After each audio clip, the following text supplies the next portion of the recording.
Shri Narayan international school સોમા તળાવ ring road ખાતે શ્રીજીનું વિસર્જન. સાંસદ હેમાંગભાઈ જોશીની ઉપસ્થિતિમાં ભક્તિસભર માહોલ.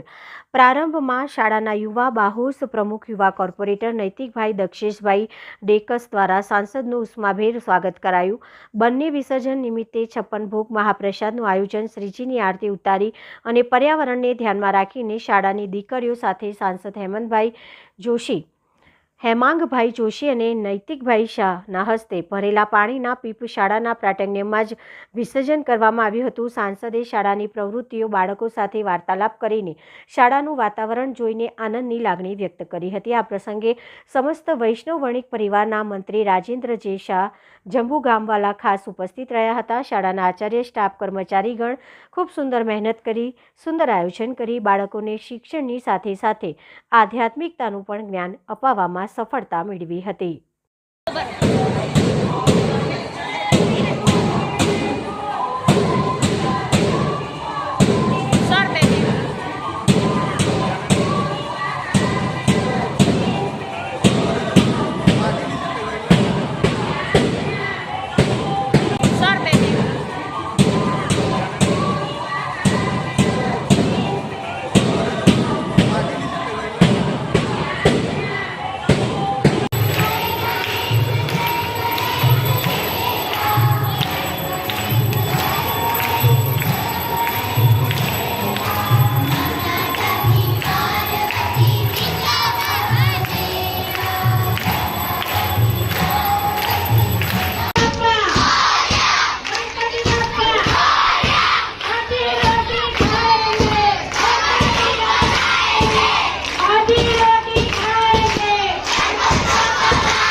गणपति बाप्पा मोरया रे, गणपति बाप्पा, गणपति बाप्पा, गणपति बाप्पा, जोर से बोलो, जोर से बोलो, जोर से बोलो, जोर से बोलो, गणपति बाप्पा, गणपति बाप्पा,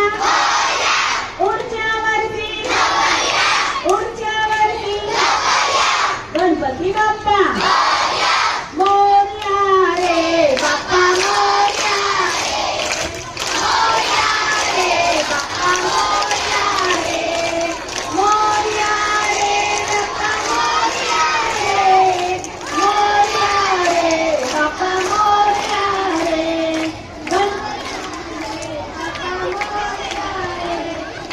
मोरया रे, बाप्पा मोरया रे,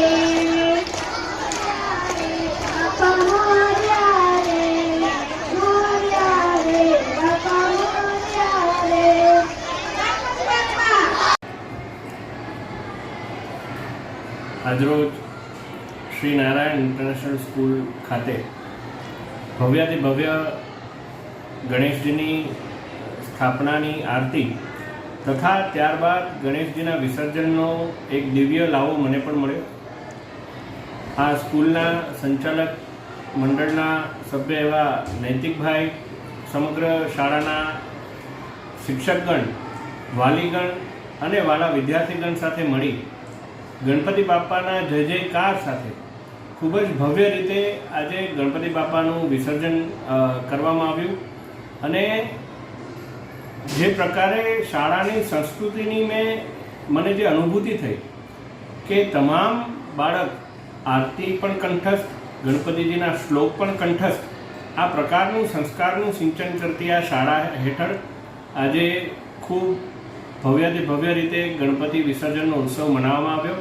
અને ગણેશજીને પ્રાર્થના કરી કે આ શાળાના તમામ વિદ્યાર્થીઓ, વાલીઓ, શિક્ષકો અને સંચાલકગણને આવતા વર્ષે ફરીથી એમને આશીર્વાદ આપવા આવે અને સમગ્ર વર્ષ દરમિયાન એમના જીવનમાં આવતા તમામ વિઘ્નો દૂર થાય એ પ્રાર્થના સાથે ગણપતિજીનું વિસર્જન કરવામાં